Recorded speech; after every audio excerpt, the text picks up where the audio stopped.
Selena Gomez used to be the star of one of Disney Channel's most popular shows ever, Wizards of Waverly Place. Back then, if you had to predict how things would turn out for her, you'd probably guess she'd have the picture-perfect life. After all, she'd already found so much success and recognition at such a young age. However, like with many of the Disney stars from around that time, things took a turn for the worst. Selena has had to deal with numerous crippling issues over the years, many of which still follow her to this day. But unlike her peers, the problems Selena has faced weren't born from drug abuse or reckless behavior. They were caused by things almost entirely outside her control. In early 2014, 1 year after wrapping up Wizards of Waverly Place, Selena seemed to up and vanish. She'd been performing around the world for her Stars Dance tour until she unexpectedly cancelled the last leg in Australia. The media began reporting that she'd entered a rehab facility, but it was unclear as to why. All kinds of rumors surfaced about why she might be there, from pills to booze to eating disorders, and to many this didn't come as a surprise. Her best friend and Disney co-star Demi Lovato was known to be struggling with a drug and alcohol addiction, so it wasn't a stretch to believe Selena was too. It wasn't until the following year that Selena finally revealed the truth about her disappearance, explaining that she was in fact in rehab, but not for the reasons people thought. Selena had been diagnosed with an autoimmune disease called lupus. This is a type of disease where the body's own immune system attacks itself because it can't differentiate between normal and foreign cells. Lupus leads to extreme tiredness, skin rashes, and joint pain, but that's in the most mild of cases. If left untreated, it can cause inflammation of the heart, lungs, brain, or kidneys, and it can be life-threatening. Selena was at the rehab facility to go through chemotherapy, which is one of few treatment options for the disease, but all it can do is manage it. There is no cure for lupus, and over the next couple of years, Selena's condition would worsen.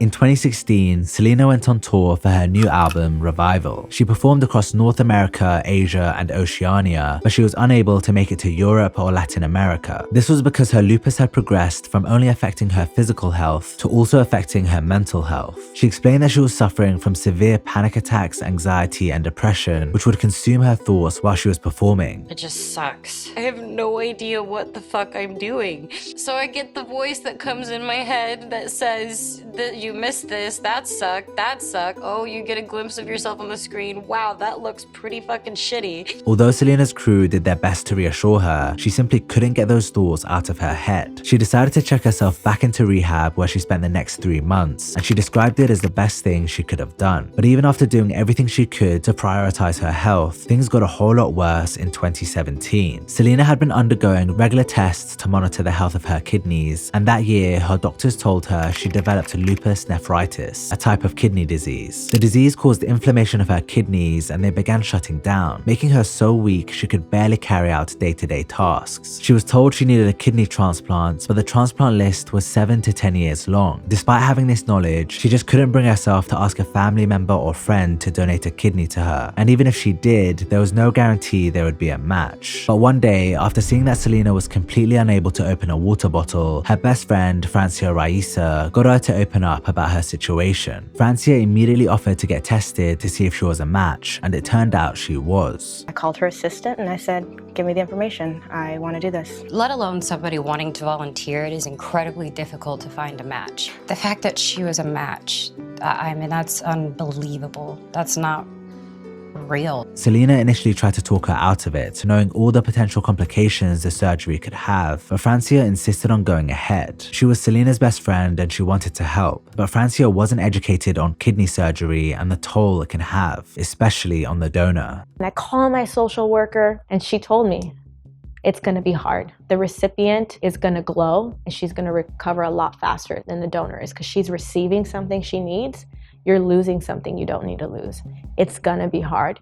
And it was very hard. After waking up from surgery, Selena and Francia got to see each other and their families before Selena went back to her room to get some rest. At that point, the surgery seemed successful, but as Selena was trying to fall asleep, disaster struck. She started to feel a sharp pain in her kidney and she began hyperventilating. It turns out the transplanted kidney was turning around inside her body, and this caused one of her arteries to break. The doctors had to take her into emergency surgery to extract a vein from her leg, which they used to rebuild her artery. I remember getting a text message from Selena saying, I'm so scared, I might die. And I was like, what?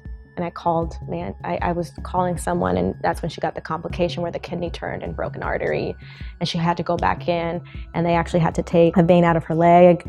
So she has a scar right here, and build a wall around her artery, like this whole thing. My teeth were, I was like grinding, I was freaking out. It was a 6-hour surgery that they had to do on me, and the normal kidney process is actually 2 hours. Apparently one of the arteries had flipped. I'm very thankful that there are people who know what to do in that situation. Thankfully, the procedure worked and Selena started on her road to recovery. For some time following the transplant, both girls fell into a dark depression, which is not uncommon in these situations. But while Francia eventually climbed out of this, Selena's mental health problems followed her through to 2018, where she ended up having a psychotic episode. It started when she began to hear voices that slowly grew louder and louder. She said she only remembers certain parts of this time, but that she was in a treatment facility for several months. She recalls that she felt constant paranoia and didn't trust anyone. Following her breakdown, Selena was diagnosed with bipolar disorder. The diagnosis explained many of the mental health problems she'd been facing in previous years, such as dramatic shifts in her mood, energy, and thought processing. She'd have spells of mania and depression that would last weeks or months with no particular triggers. During her highs, she thought she had to share her wealth with everyone she knew, at one point being completely convinced she had to buy everyone a car. But then a switch would flip and she would get hit with depression, and soon after she'd isolate herself. She said, "It was just me not being able to move from my bed. I didn't want anyone to talk to me. My friends would bring me food because they loved me, but none of us knew what it was. Sometimes it was weeks I'd be in bed, to where even walking downstairs would get me out of breath." Her mood swings would cause her to lash out at her mum and stepdad, saying hurtful things she later regretted. I shouldn't have spoken to them the way that I did, and I shouldn't have treated them the way that I did sometimes.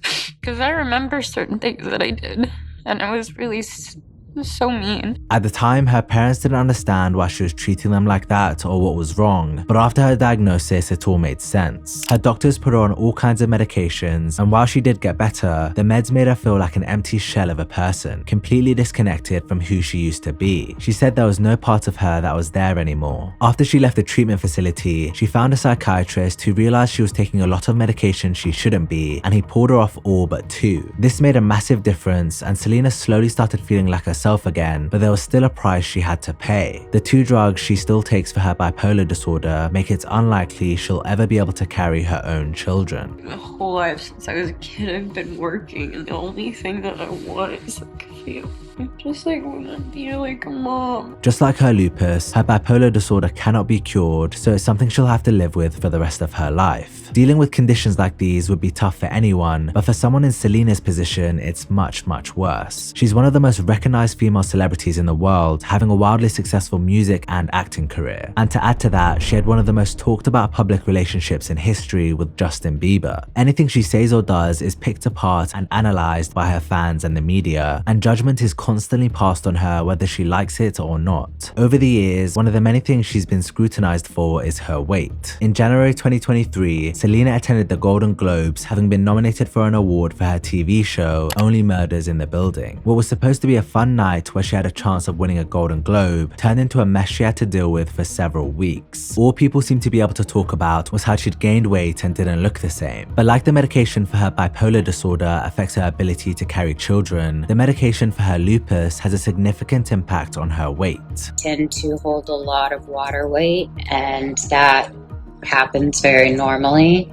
And then when I'm off of it, I tend to kind of lose weight. For years, Selena didn't manage her social media accounts, and this is a big part of the reason. She'd constantly get trolled about her appearance, and for someone with poor mental health as it is, this was debilitating. People can call me ugly or stupid and I'm like, whatever, but these people get detailed. They write paragraphs that are so specific and mean. I would constantly be crying, I constantly had anxiety. I couldn't do it anymore. It was a waste of my time. Few celebrities have shared as much detail about their health issues as Selena has. At just 30 years old, she spent more time in treatment centers and hospitals than most people will in their lifetime. Yet even under these horrible circumstances, she's always kept her head on straight and been a positive role model for her fans. It's scary to see just how much her life has been shaped by things outside her control, and it puts into perspective just how good most of us have it.